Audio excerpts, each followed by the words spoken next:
run across people who you think are arrogant? And what exactly do we mean when we say arrogant?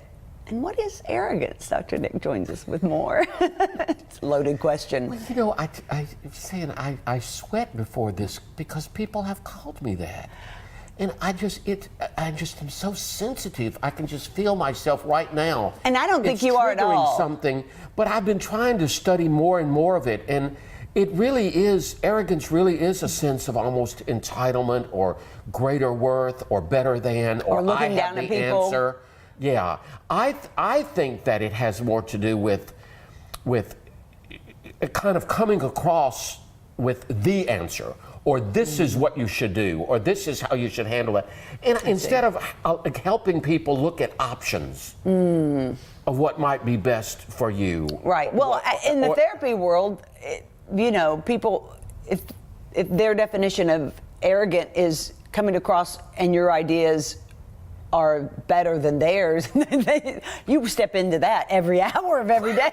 Especially if they ask me what I think. I mean, there are times when I'm going to say it's not my place to think. It's my place to help you think, which is really one of the struggles. But the other side of it too, though, Whitney, is I think that an allegation of arrogance can also be mistaken.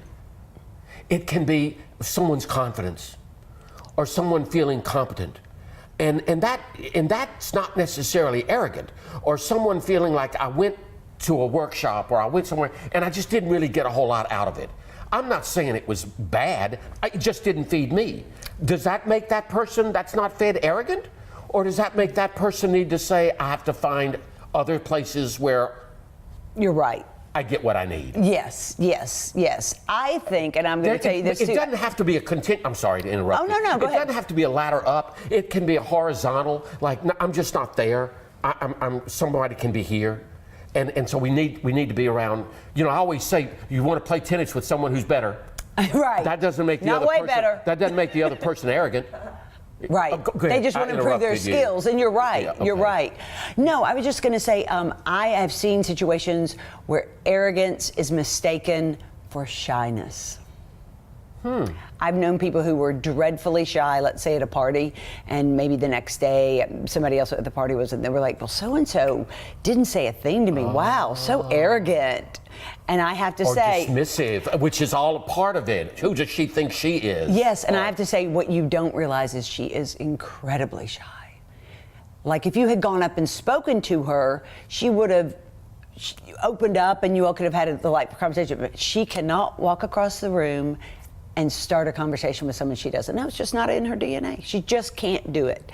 And so I hate it for those people who get mislabeled as arrogant when really they're just painfully shy. That's really interesting. And I'm thinking if we cross that bridge to the other side, someone could see someone with a lot of confidence and strong opinions and a strong personality as arrogant. Yeah, you're right. It's you could be doomed either way. I know. And so what we really need to do is not judge other people for their behavior, period, right? Yes. And I also think that we could all, and it may not be the opposite of arrogance, but I certainly think it helps diminish it, and that is humility. Right. And that's why I can't think of how many times a week I will say, I don't have the final word.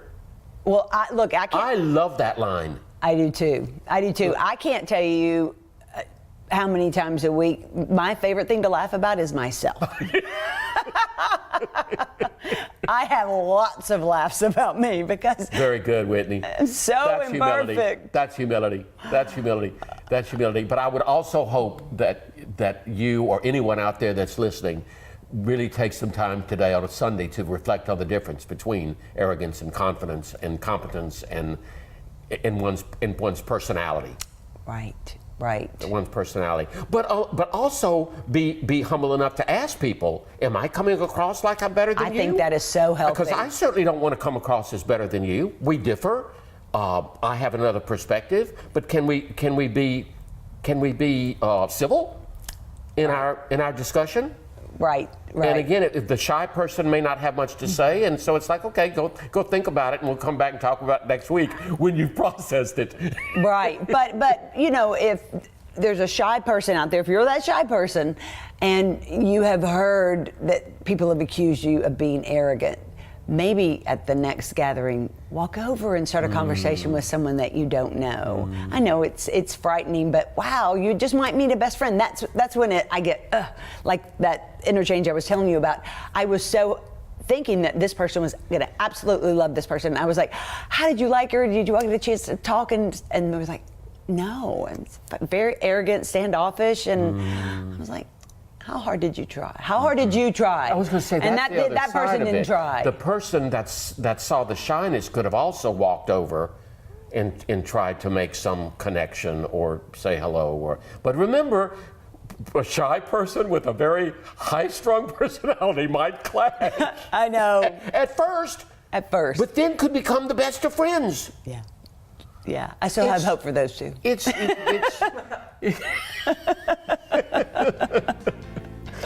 okay, certainly something to think about on this Sunday, day of rest. Absolutely. Thank you so much, Dr. Nick. Good to be with you. More Weekends with Whitney after this.